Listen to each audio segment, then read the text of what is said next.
Hello and welcome back everybody to Moneyball. It has been an interesting few weeks off camera and let's see how Kevin Keane got on.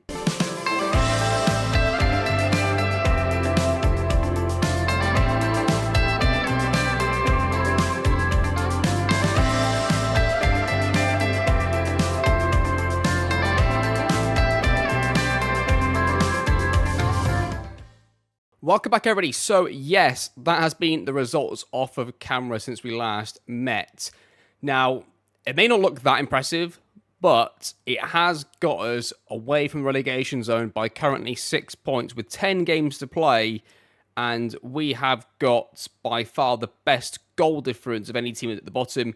The reason for that is we don't concede many goals. That's the positive, right? So effectively with that 7 points, isn't it? Because there are two teams on 31, which is 6 points behind us. But if we were to go level on points with those two teams, we beat them on goal difference quite significantly. At this stage, who knows how things are going to go. Yeah, points been picked up left, right and centre. You can see it. If you just compare it to there was one spell here where we started to pick up points and I thought, okay, we're in business. And it just got worse, didn't it? Worse and worse.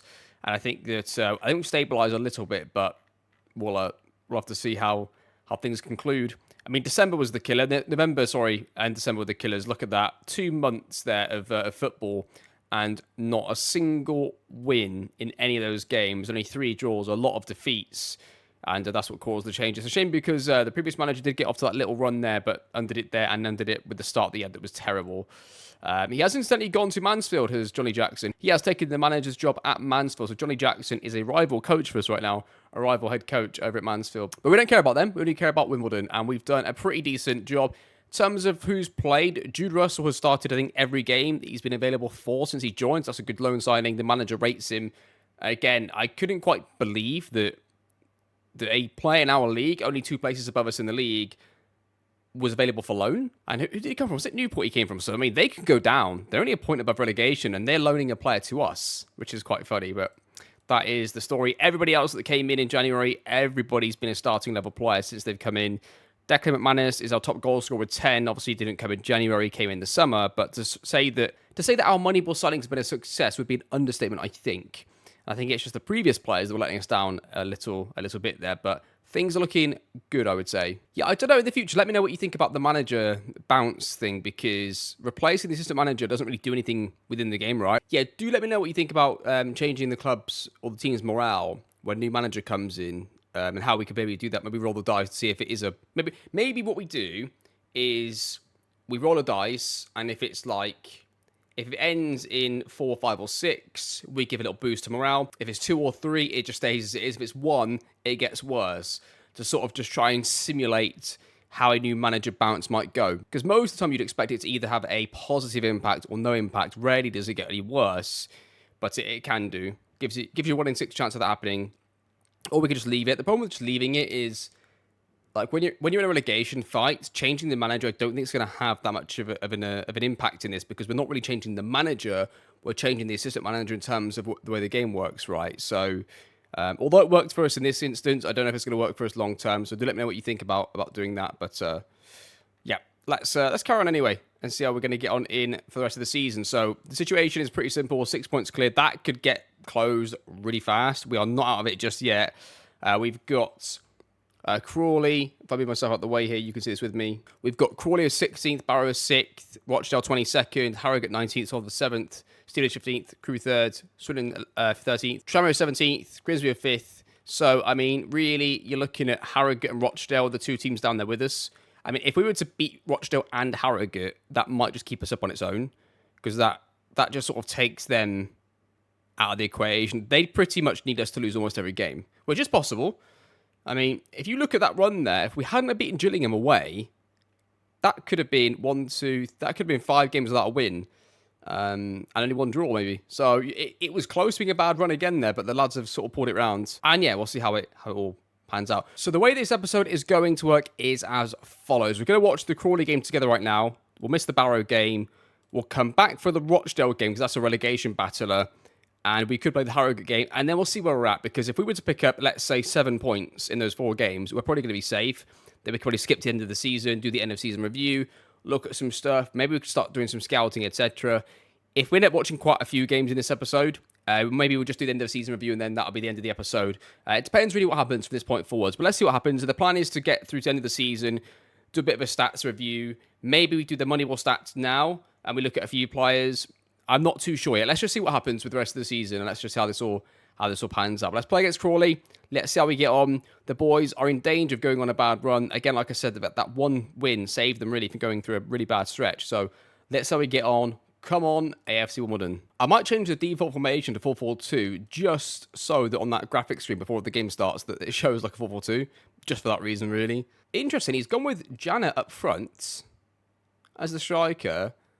And he's thrown McManus on the left wing. Our star striker, our top goal scorer. And it looks like he's actually playing there as well as it goes into the box, headed over. I mean, Kevin Keane is rolling the dice here a little bit. Throwing in Makatia, throws it into Jasimi, gets whipped into the box, headed clear. Janet gets there, spins the defender, scores. 1-0 to Wimbledon. Nice little finish there from Janet, we'll take that. Long goal kick from Wimbledon, don't like these. Goes up to Janet, we somehow win it. So the annoying thing is we're actually winning from those situations. Might even get a goal from all of this. O'Neill gets it, plays the Makatia, gets overlapped. Does he don't? Just about not. The attack sort of resets a little bit. The boys playing behind. We're going to get this into the box, are we? From here, we surely do. Davidson heads it towards goal, hits the bar. That is the end of the highlight. Crawley build their attack. They have a bit of space left hand side. They're going to probably whack this to the far post. They do. There it is, headed away. Manus ain't going to get there. They're going to get a second bite of the cherry. Are they going to get a goal from it? They do. Poor goalkeeping, 1-1. This result would leave us 6 points in front still. Everybody seems to be getting the same sort of results right now. We're currently 6 points clear still, with obviously a significantly good goal difference. Oh, it's just changed a little bit. We've just gained a point, I think, there. You're now 7 points clear of the drop right now, as things stand. So absolutely nothing's happened in the second half. There's not been a single highlight. There's not been a single highlight the entire time. I don't know how this is going to end. Right, there you go. Oh, no, there is one. There's finally one last highlight in the second half. What's it going to be? It looks like for us, McManus on the left wing, cuts inside. Is he going to shoot? He does. Keeper saves it, goes over. Yeah, well, one draw's okay, considering it keeps us on. Oh, no, here we go. It isn't over. It is now. It is now. So we'll take that. It keeps us still far enough in front to yeah, we've actually gained a point. So before that game we were 6 points clear of the drop. Now we're 7. So it's a point gain for us technically. So it's a good point for us. And yeah, I'll see you in a couple of games time. We'll go through to the next one. I'm feeling pretty confident. I feel like eventually we'll win games at home if we need to. So we'll see. Okay, so we managed to draw the game against Barrow with a 90th minute penalty here from Harry Powell. So that keeps us 7 points clear going into these two matches. We're going to definitely watch the Rochdale one. If we win it, I might watch the Harrogate one as well, just because I think that then we could probably confirm it in that match. Maybe we'll see what happens. We'll try and get this one more game in where it still matters as well. So maybe Stevenage, I don't know. We'll see. Definitely this first one, though. We're going to play this one. See how we get against Rochdale. Rochdale are currently 22nd, joint on points with Hartlepool, who are down there as well as now you can see with me right there. So yeah, it's a really big game this in terms of like if we win it, I think we confirm it, right? I think that's what we'll be doing here. We'll be confirming our safety.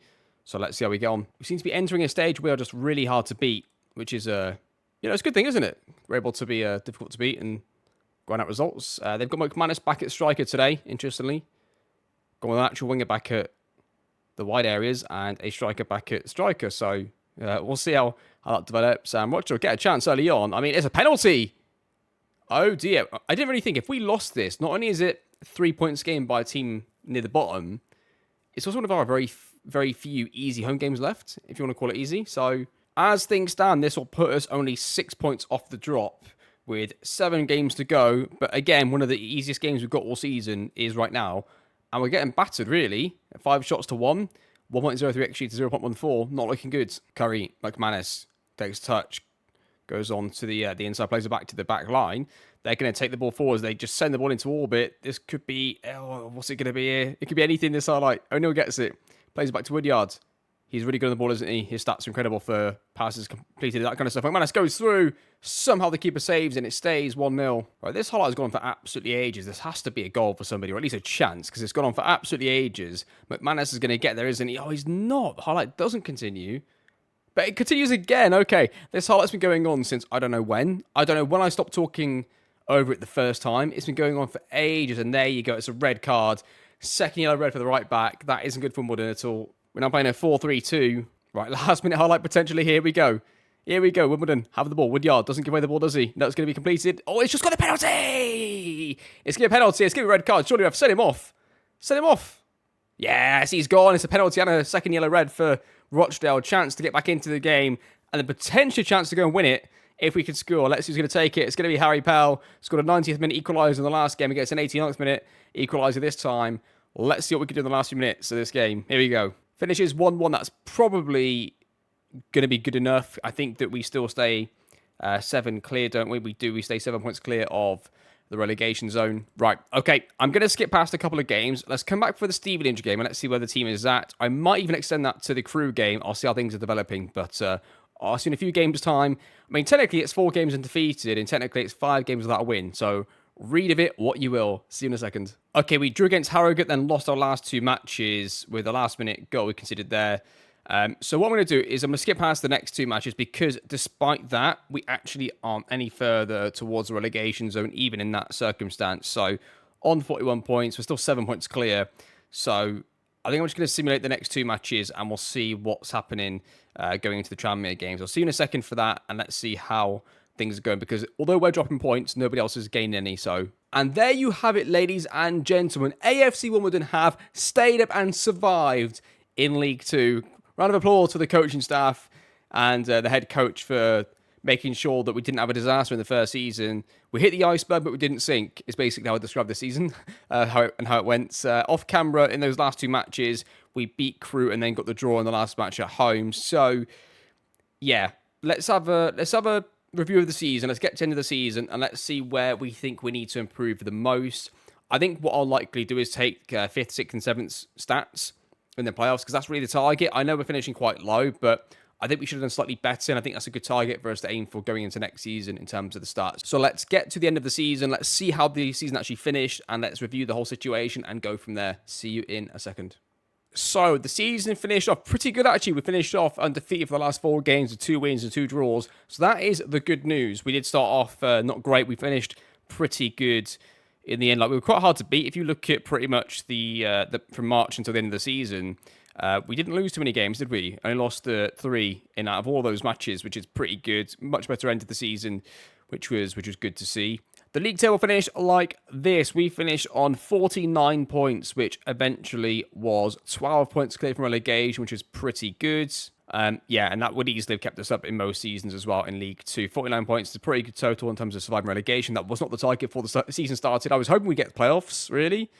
Yeah, the start is what killed us, but change of manager, everything went for us in our favour, and things were much, much better towards the end. So, positive end to the season. We can only really judge the manager on what he did, and if we look at where he started and where he took over, where was it? It was the game against... I think he took over that game, didn't he, against Sutton? I'm pretty sure it was that game against Sutton, because then it was.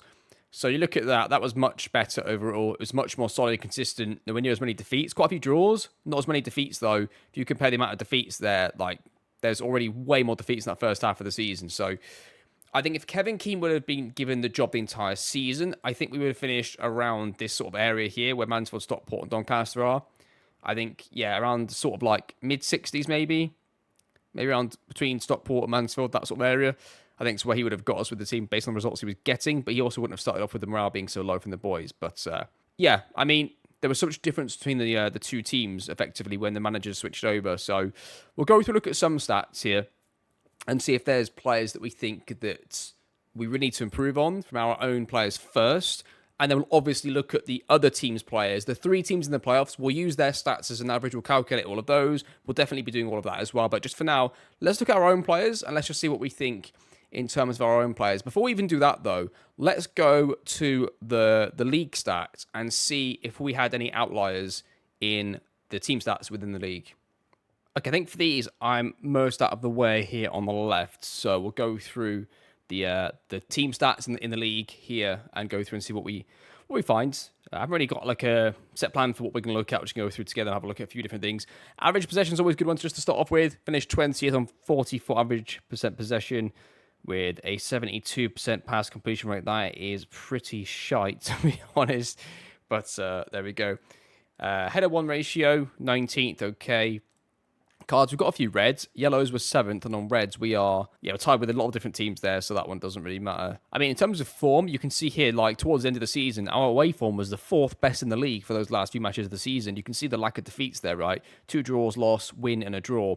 So we started to get much more difficult to beat towards the end of the season, which is really good to see there. Goals, we're one of the worst scoring teams in the league. Extra performance, we're actually 17th, which is not great, not the worst though. Expected goals for, we were 17th.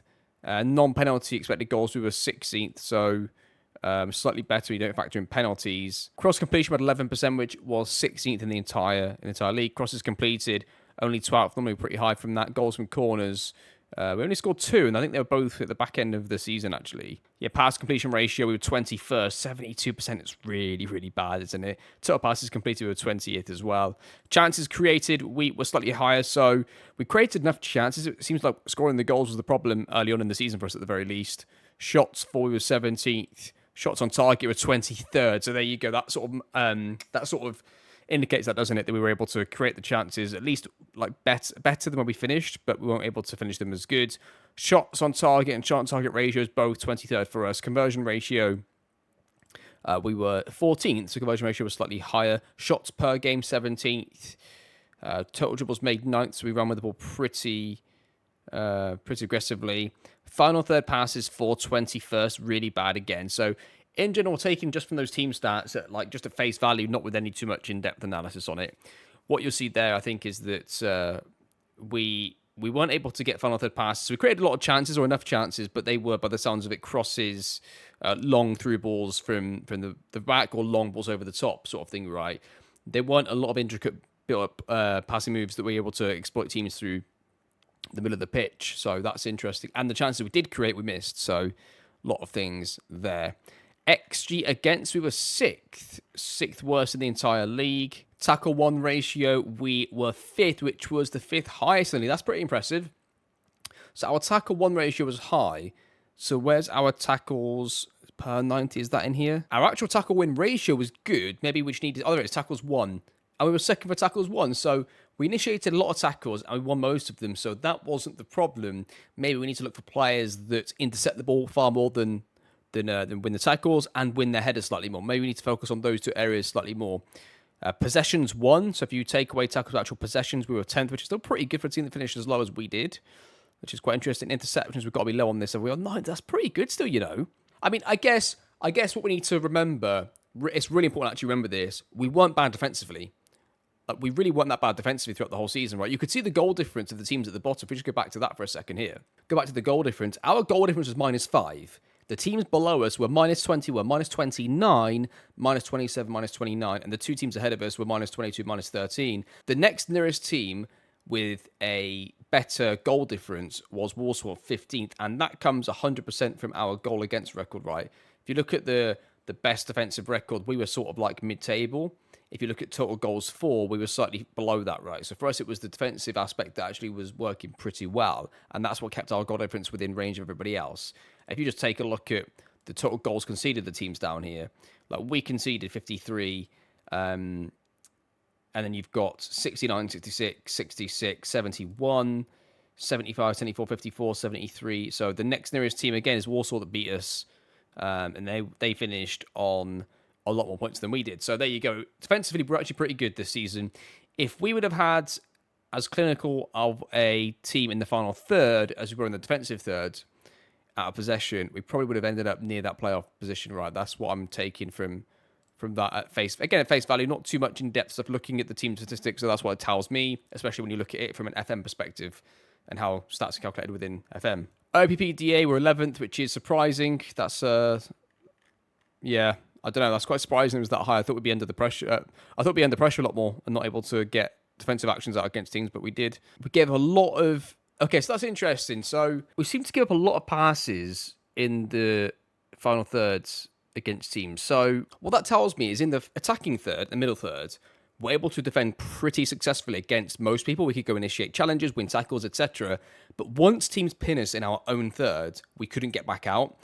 And that's going to be something interesting for us to look at. Maybe we need, if we're going to play 4-4-2, do we need to make sure that both midfield players are better at regaining the ball? Do we need to look at maybe wingers that are better at that? I mean, what is it that made that so bad? That would require a deep dive in that analysis and looking at some games, but that's interesting. Like, headers lost per game, we were third, so I think we need to look at our back four to all be better in the air. Like, every time we get a centre back in or a fullback, we try and get somebody better than what we had last season. In terms of finances, net transfer spend, we were bottom with minus 1.64 million. Brilliant to see. And team salary, we were 12th in the league. So did a really good job as a financial underdog this season, despite the fact we're quite a big team, I guess, for League Two. Wimbledon always will be because of their historical value and impact on English football. So yeah, there you go. That was your sort of league stats review. Let's have a look at some players. So looking at strikers then, let's go through our boys and see how they got on. We're going to start off with the strikers then in our sort of player and position by position sort of review of the season. So extra performance, we've got 2 players in the minus, 1 player on the plus, which is Davidson, who I always thought was a pretty good striker. So judging by that instantly, Al Hamadi on a minus 2.80 extra performance, that is shocking. And I'd like to say that I said at the start of the season, we weren't too sure, were we, if he just was always going to be a striker that couldn't finish chances, or if he was eventually going to get goals because he was getting into the right areas. He had a whole season playing in a single striker system and a front two, and I saw enough to say he's gone in the summer. He had a whole season, minutes per goal, 400 minutes. I mean, come on. There are people watching this video right now who would 100% have done better than that if they were given the same opportunities as he was. Conversion ratio of 6%. Shot on target ratio of 24%. He's done. He's gone out of the squad. He's not going to be part of the team next year. Even if I have to release him because I don't want the manager to play him because that's going to bring down the results of the team. His stats cost us wins, and it's all about buying wins and getting wins for the team, right? And he's costing us wins, so he'll be gone. But some of those might look half decent. He's young. He's played internationally for his team. He has some stats that go in his favour. Things like he gets a lot of shots. He gets a lot of shots away per 90. He gets into dangerous areas. I think it's his. What is it? Is it his non-XG per 90? You look at his non-XG per 90, right? You look at his expected goals in possession. He gets into the right areas. He gets shots away. He just can't ever hit the target. So maybe he does well as a winger in a front three for somebody, but not for me, not for our team. He's going to be gone. The other 2 strikers there, if we look at those 2, what do they both lack? They both don't win headers, which is disappointing because Davison is 6'2", and I thought he'd be like a good striker in the air, but you can see those 2. It's not just header one ratio. If you look at the total headers per 90, 6.46, 5.73. Al Hamadi's on a 13.35. Again, that's something else that goes in his favour, is his aerial ability. Like, if you were to put him on the wing and cross balls into him in the back post in this match engine, he's going to score a lot of goals. So for an AI team, it wouldn't surprise me if he scored goals like that for a team. If he's getting put through consistently 1v1 or put in situations to finish at an angle, he's not going to do it. But in the air, back post, he's your man. Not for us, though. Looking at elsewhere, I mean, conversion ratio is okay. Like, these 2 are okay. Obviously, I'm definitely not going to be selling McManus. He's going to be with us next season. Davison, I've got no plans to let go. I mean, if we got the high end of that, if somebody offered us 300 grand, I don't think these stats are worth 300 grand, so I would let him go. But there's no plans. I'm not going to actively look to sell him. He'll be a good rotational player at the very least, right, going into next season, so he'll stay. Okay, so looking at the wingers, I'm going to try and put these in order of maybe appearances or something like that. Yeah, let's go with appearances to try and make it as easy as possible. So those are your 4 players on the wing. Jamie McDonough, I'm not quite sure how to pronounce his last name. He came in January, so obviously has the least amount of appearances, but he did very, very well. Dribbles per 90. Jamie had 4.80, which is absolutely brilliant and significantly higher than Chisler and Jana. Only a bit. Do you know what? That's not a bit. 4.80 is a huge difference from 3.40 from JSEMI, who I thought was pretty good this year as well, by the way, JSEMI. But if you look at the goals and assists, which is the basic stat that we've used for about 3 or 4 decades in football, the people have referred to the most basic of basic stats. He's got almost as many goals as everybody else, and most assists, second most assists, and he only played 19 games, right, with no sub appearances. So really effective player. Cross completion was about the same, but way more dribbles per 90. Sprints per 90, he was above on that. Open play key passes, Jamie was the highest. Chances created per 90, he was the second highest. Progressive passes per 90, he was the second highest. Shot on target ratio, he was the second highest. Conversion ratio was the highest. Tackle win ratio was the third highest. And in the air, he was the second best. So Jamie was either the absolute best or the second best on everything. So by far the most effective player all round, the most stable, solid player right there. Jamie has got absolutely 0% chance of leaving us going into next season. I don't know what release clauses he has. Nothing. He's going to be here next season, no problems, and he's got 2 years left on his contract. So Jamie's with us next year. That's fine. Chislet's actually leaving. So as far as Chislet goes, we don't need to worry about him because he's actually leaving on a free. I tried to offer him a contract, but he'd already signed for somebody. It's what it is, whatever. Not too bothered about it. I guess the concern is that we're actually only going to have one winger going into the summer, which is a huge problem because it's, in my experience, in a Moneyball save, the hardest position to recruit for is a winger. Let's see what happens. We've at least got a good starter that I have no worries about whatsoever. They won't let us take these 2 lads back on loan next year. I already did it just to see, because I know quite often clubs say they don't want the player to play in the same environment, something like that, right? So that is what they're saying to us. Yeah, interesting. It wouldn't surprise me if McDonough here came out with stats very comparable or better than the teams we're going to look at. But that's impressive. He looks very impressive. In terms of the other 2 lads, Jay Assimi I thought was quite good. Jana not as much. Jana did get injured, or didn't he, for quite a significant period of time. But yeah, I'd say those 3 players, if the rest of the team were as good at their position as these lads were on the wing, we would have got into the playoffs. So they were very, very good. They were not the problem for the most part, apart from maybe the goals and the assists when we're playing in front 3 for the top 2 anyway. So yeah, I'm not too bothered about it. If we can get players on... You can see where Jamie's slightly better than them at most things. If we can get 2 more players closer to Jamie, I think that puts us in a great position, and we're going to have to try. We may get loan players. I think what I'll do is, when it gets to like July 2nd, and all the players that are out on loan, the young players from Premier League clubs, when they become available to be loaned again, what I will do is go back into the previous save game file, because what I'll do now, actually, maybe I'll do it right now on camera. Yeah, so what I've just done there is I've just made a separate save game file called Moneyball AFC Wimbledon Season 1. So that's the season we've just done. Now I'm going to rewrite over my original save game file. So that's now locked in. No matter what stage I get to, if I want to go back and see the stats of the game world in Season 1, I can now go back and do that. So what I'll do is when July 2nd comes around and the stats get wiped on June 23rd, I think it is, I can now go back to this point and see any youngster that becomes available. We can now go back and see their stats from this season without having to try and look at it after the fact. So that's how we're going to get around that issue there. What worries me is that we had 2 pretty decent wingers, and they're both on loan, so trying to sign 2 players like Jamie might be an issue, so we may have to go back to the loan market. But if we do, those are the stats we'll look at. And although I will take the 3 wingers for maybe like these 3 teams here, I'll probably keep Jamie's stats somewhere as well while I'm searching, just because we saw, most of us that watched the matches, saw the difference he made immediately in how much better he looked compared to everybody else in the wide areas. It was instant, wasn't it? And what's funny is that they haven't really mentioned his acceleration. They've said pace and his ability to cross, which is interesting, but there you are. Okay, central midfield. I am not going to include George Marsh because he was injured for almost the entire season. All of his starts were right at the start when we weren't playing well, so I'm just going to ignore his stats for this season. We're going to look at the rest.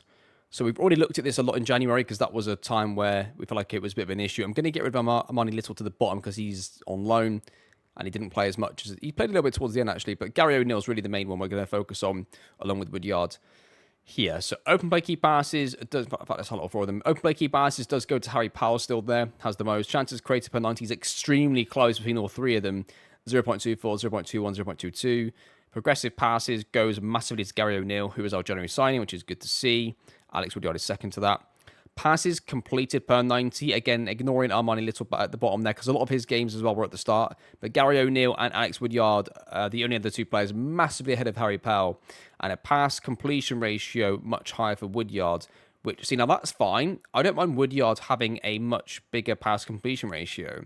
But then if you're going to be lower on percentage, if you're going to be lower on accuracy and your pass completion ratio, if that's going to be lower, you need to be then showing more intent of being more incisive in other stats. So what would that be for Gary O'Neill? Progressive passes. If your progressive passes is higher, your percentage is going to be lower for completions. You're probably trying more risky passes, more passes that have got more risk to them for them being intercepted, etc. Right? So that's how it works.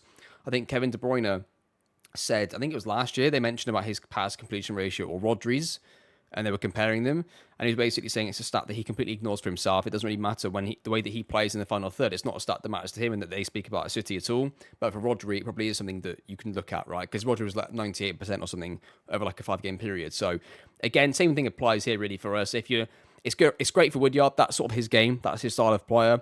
It's not Gary O'Neill's, but if they're going to have if he's going to have a significantly less completion ratio, then what else are you doing? Are you dribbling more? Yes, he is.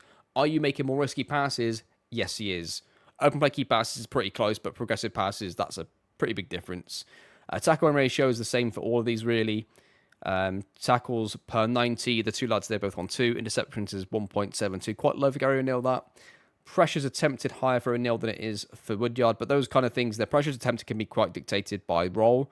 And header one ratio, 35 is pretty bad for Woodyard. So Woodyard's great for his type of player, but I feel like if we play 2 Gary O'Neills, we do significantly better than if we play 2 Alex Woodyards. Do you know what I mean? Like, Alex Woodyard's okay next to a Gary O'Neill, but I wouldn't want 2 Woodyards. But I think we could take 2 Gary O'Neills. So I don't know. I think what we'll do is we'll try and get somebody similar to Woodyard, but that is better in the air. Because what is he significantly worse at than O'Neill? Header one ratio is definitely 1, and the other is probably progressive passes. We'll get somebody slightly more incisive. I don't know. But if they're going to be more incisive, they probably can't afford to have such a low completion ratio. Probably don't want Gary O'Neill and then his partner also having 78% completion ratio. Probably means we're going to be quite direct and lose control of games when we shouldn't be. So yeah, interesting that they were a lot closer together in the second half of the season in terms of the stats, but there are definitely 2 clear starters there. Okay, fullbacks then. So I'm going to ignore the Loney, Efete, because he didn't get played at all for us, so we're going to focus on these 3 here. Really, Ramsey didn't either. Got quite he got unfortunate. We got fortunate that the 2 starting fullbacks never got injured or suspended, really, hardly at all. So let's have a look at the stats then. So dribbles per 90, McAteer massively has the highest dribbles per 90, 2.03. Cross completion was terrible for those 2 at the top, but then a big 27% for Kane Ramsey. Sprints per 90 is pretty close. Open play key passes, that's quite interesting, that, right? So Kane Ramsey had much less dribbles per 90. He didn't dribble with the ball, but his cross completion ratio was significantly better than the other 2. It's not even close. And then his open play key passes was a lot higher, as was his progressive passes. So if I was managing the team, I'd probably like to play Ramsey along with maybe Curry. See, if I was managing the team, if I was actually coaching the team, I probably want Ramsey and somebody else, because what he's doing differently to the 2 is he's actually creative on the ball, like passing it, not just dribbling with it. It's good to have a balance, right? Tackle win ratio is pretty, I suppose not that close. It's clearly 1st, 2nd, and 3rd, but 83 is still good. I'll still take 83. That's not like it's bad. Just 90 and 87 are excellent. Tackles per 90. Again, Kane Ramsey's looking pretty solid on this analysis here. So I guess if Ramsey starts next year instead of McAteer, they're not exactly the same type of player. But if Curry was to like get his dribbles per 90 slightly higher to like a 1.95, get his cross completion ratio like 10, get a bit closer and ahead of what McAteer had, and balance him and Ramsey out, we can recreate the McAteer through the aggregate of the other 2, and then we're just looking for backups, right? That's what we could do next season. So they're looking pretty good there. Header one ratio, see, McAteer, header, we said about this a second ago, right? We said about fullbacks being better in the air and defenders. That might be what we need to do to make it a bit better, although we're good defensively. And McAteer, header one ratio, 41%. Ramsey, 80%. So it looks to me, we've already got a replacement for McAteer in Kane Ramsey, and we're just looking for a backup right back. That's what it looks like to me, based off those stats. One caveat to all of this is that Kane Ramsey has only had 4 starts and 10 sub-appearances, which may be affecting the stats a little bit. But to me, that looks all right. I'm happy. We could probably get away with getting 1 fullback in, to be honest. Because I'm not managing the team, I don't mind us going with 3 fullbacks, having like a Ramsey, a Curry, then somebody who's a backup that can do either side. If it was me playing as AFC Wimbledon in a save, I'd want 4, 2 for each side, but I'm not. So manager can deal with the cost cutting that we might need to do to keep ourselves in profit next year. Yeah, so for centre backs as well, right? I think one of the things doing this is I'm starting to think maybe we should have, like, although we've got 2 centre backs, and normally if I was playing as Wimbledon, I'd want 2 centre backs for the left centre back slot and 2 for the right. So eventually I would have 4 centre backs that could all play at a decent level. If I was playing the game myself, that's what I would want. But for the AI teams, for like the AI coaches, if I give them 4, there's a good chance there'll be 1 player they'll just never use if everybody's fit and stuff, right? So maybe the best way to go is having just 3 proper centre backs, for example, in a back 4 that are all good, can all play at the level, are all decent. Then 1 just like out and out backup who's cost much less, paid much less, and only gets used in emergency because the AI managers don't rotate as much either. They're happy just to go with their best team. So because of all those factors, maybe we can design the squad in a bit more of a cost-effective way than most of us would do if we're playing the game. So that's something to think about, not just from a cost perspective, but maybe that's something to think about not just from a cost perspective, but also from a player selection standpoint too. But let's have a look at centre-backs anyway. So ironically, the centre-back that the coaches and the scouts rate the most at the entire football club is the one the manager used the least amount. So that's interesting, isn't it? Not only do they think that he is probably the best one right now, they think he's going to be the best in the entire future. And even still, he wasn't used as much as the other ones, which is really interesting. I looked at Nightingale's stats earlier in the season. I thought he was a problem. And it's a shame because he's like club homegrown, club captain. He's the captain that I selected. But halfway through the season, he was really struggling from a stats perspective. And obviously, this save does not allow for any sentimental value to be thrown in because it's all about Moneyball, it's all about the system, and it's all about stats, right? It's a scientific approach to recruiting players and team selecting players within the sport of football. So let's have a look then. Let's have a look. Tackle win ratio, you've got 2 players in the 70s, 2 in the 60s. There's a big gap between those two right there. And this isn't a sample size issue. They all played plenty of games to get their stats in if they needed to do so. Nightingale, not only does he have the least amount of tackle ratio, the amount of tackles per 90 is down, key tackles is down, interceptions is down. Will Nightingale is the worst in all 4 of those first 4 categories, which is tackle ratio, tackles per 90, key tackles per 90, and interceptions per 90. Blocks per 90, he's not the last, but that one doesn't really matter as much. And he's slightly better on pressures attempted and things like that. He's got by far the worst possession 1 per 90 stat. So he's got 23.98. That's significantly worse than everybody else. Like, I'm going to move him down to the bottom just because he's clearly the 4th best there. Maybe I should do this going forward as I'm doing these things at the end of the season, I start positioning them where I think they should be, like 1st, 2nd, 3rd, and 4th, or just 1st and 2nd if it's another position, right? So maybe we could do that. What's interesting is he's got high intensity sprints per 90 is quite high, even though he's, I think, pretty slow with Nightingale. So I've looked at that stat before on centre-backs, assuming that it might mean that they're fast. I don't think that anymore, because I'm not sure he's even fast, is he, Nightingale? What do they reckon? Fairly slow player. So put this down in your notes. Sprints per 90, high-intensity sprints on a centre-back, do not assume that means that they are fast, because clearly it doesn't at all. In terms of in possession, open play key passes, Nightingale's at the bottom, Jude Russell's at the top. Dribbles per 90 doesn't really matter too much. Progressive passes goes to Jude Russell and Callum Baye there looking pretty good in possession. Yeah, do you know what? I don't know. To be honest, looking at these 3, although Callum Baye's got some lower stats than others, but he's actually higher on a couple as well than the other defenders, I'm not sure I'm too bothered any which 2 of these 3 play. All I know is that Nightingale is a significant drop-off from those other 3. And we're going to lose Jude Russell anyway because he's on loan, I think, unless we could buy him. I mean, I would happily go with Pierre, Callum Baye, buy Jude Russell for something cheap, sell Nightingale, then try and buy a starting centre-back. Because Will Nightingale, think about this from a Moneyball perspective, right? Look at those stats. We've just gone through those stats, right? We've identified that Will Nightingale is the worst in every category. He's on 2,100 a week in wages, which is over double of 2 of those players. From a cost-benefit analysis, Will Nightingale does not have a place in this squad on 2,100 a week. If I had to put a number on his wage for a player with those stats, if he was going to be our 4th choice, we just spoke about having potentially 3 starting players, then a clear backup for this sort of approach going forwards. If he was the backup, I would look for him to have something roughly around £500 a week in wages. So he's on 4 times the amount of money than is required for the stats that he's giving us. If that's the stats he's giving us, he's a £500 a week player for us in League 2, maybe less. So on that basis, Will Nightingale will be sold. And I don't like doing that because I'm pretty sure he's loved by the club in real life, and in FM he will be as well. But the stats tell us that he's got to go, so he's going to have to go. I'd love to have him back later on as a coach if he retires and wants to be a coaching staff member. But unfortunately, Will, you're going to have to go, son. That isn't the stats we're looking for, and you're going to be gone from the team. So we only had 1 goalkeeper anyway, but just looking at this, save ratio is something pretty good to look at. 79% is pretty decent. Expected save percentage, 85%. So those 2 stats are pretty good. Had 16 clean sheets. Yeah, I was happy with the goalkeeper. I mean, if I can find another goalkeeper that gives me those exact stats at a comparable level, I could just sell him, take the 100 grand, replace him for somebody on a free, just because it's not that his stats are bad. It's just that if we can get those stats and make 100 grand in the process, why not? You know, that's sort of where I'm at with that. But did pretty good. He's got a year left on his contract. Probably would sell if we had to, but if we had to keep him, then I'm happy with that as well. I forgot to mention to you, we actually had a pretty decent youth intake. We've got a few here. We've got Ray Hollingsworth here, the coaches like very, very much. We have Alberto, who the coaches like a lot as well. The youth coaches like him quite a lot. We had Donovan Lopez, who the coaches liked not quite as much. And then we had finally Luke Ross, who they really, really like. I mean, some of those are rated so highly that we could probably just give them a chance at being like the emergency player in some of our positions. How the youth teams work, my Moneyball saves generally, is it generally gets ignored because it's just very difficult to sort of utilize. You look at, by the way, it's a good little tip for you.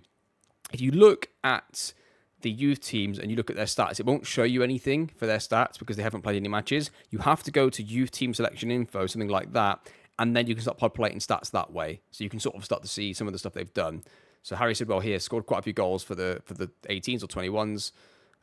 So yeah, just something to be aware of for that. But yeah, generally they get sort of ignored, and the money goes all into the first team, right? It's just the easy way to do it. Like I said before, there are so many different types of saves you can do that really do focus on the youth team. It's nice to have one finally where that just isn't really considered, because so many different types of saves or in some way are focused on the youth team in some form, and they're given effort and money and trying to get that one kid that comes to the youth system. Like, this has got nothing to do with any of that. We abandoned that. That's not part of what the Moneyball the save does for me. So yeah, I'm not really too bothered about the youth team too much. I will, if I've got spare money, I will keep upgrading it, because there's every chance you can get a player through that can be a really useful player, maybe a first team player, but it's not the focus. So to know when they're ready to play in terms of like the stats they have, either you can loan them out and then verify their stats at another club. You can look at their youth stats if you want, or you can just throw them into the first team and just see how they get on. I mean, it depends on how the search goes, right? Because I could quite easily see that if we play a 2-striker system, we might have, 3 really good strikers, and then Alberto goes in as the 4th, and he just plays in the first team squad, but then plays for the 21s or 18s while he's not in the team, and he's just like the emergency striker. Maybe Ray Hollingsworth is the 4th choice centre-back. Who knows? The manager's going to have to deal with making that a success. That's not my problem anymore. It's quite nice to be in this position, you know. Like, that's the kind of thing where I'd be thinking, would he be able to do the business X, Y, and Z? Well, that's not my problem, is it? It's the coach's problem. He's got to find the solutions with the squad that we give him. But we'll give him a good squad. We always will. At least, well, what the stats tell us. What the Moneyball stats tell us, he will get that. And it's up to him to turn that into points if he can. So, but yeah, that's going to do it. That's going to do this episode. I will leave all of the actual recruitment for the next episode. We'll look at Leighton Orient Barrow Crew. We'll look at their players, add their stats together, divide it by 3 in the spreadsheet, the Moneyball spreadsheet that you would have seen in episode 2. We'll go through all of that and do the whole summer transfer. The difference from that episode to this one, well, the next one, is we'll be doing it for each position, so it's going to take a lot longer. I'll try to condense it down a bit, but ultimately there's going to be time that's going to be needed to be filled by me talking through what's happening, right? So it's going to be fairly long. With me, like, if I do long episodes, I don't personally mind watching a long video if it's chaptered, if I know where I can skip to. If I see an hour-long video with a title, and I know there's a few different topics in there, and I don't know where things are, that's off-putting for me. So I always make sure every single one of my videos, especially if they're over 20 minutes, are all chaptered. So you can go and see the bits that you want. You can skip past the bits that you'd like to as well. And for those of you that want to watch the whole thing, there it is. You get to watch a whole hour of an episode, or whatever it ends up being. But it's likely going to be close to an hour, because it'll be close to it just because of the amount of scouting, analysis. We'll try and go for a player, they'll reject us. We have to rescout for a second position. There's so many different things that can happen in a Moneyball transfer window, right? So there's so many different things. But yeah, the next episode will be interesting, really in depth. We'll go through everything. We've gone through our own players. We'll go through the other players from the other teams. We'll compare our players to them maybe a little bit as well. And we'll try and find the next set of Moneyball transfers. The one thing I would say so far, the one huge thing, I think every signing we've made has been a huge success. Like, the only player that wasn't really used was Effetti over here. And Effetti, though, was the players that we used his stats to get other players. So it ended up all being pretty good in the end. And we recovered the season pretty good as well. So, but that is going to do it. That is going to do the episode. AFC Wimbledon did survive in League 2 in the end. The change of manager really, really helped, as did the players that came in. I think we made a huge impact on the season in the stuff that we were able to do in terms of getting the players and changing the manager. It was really, really good. We'll aim to get in promotion. We'll aim to get into the playoffs next year. And we'll aim in the next episode to put together the very best Moneyball squad that we could possibly put together in League 2 in the 2023-2024 season. Thank you very much for watching, and I'll see you all, of course, next time.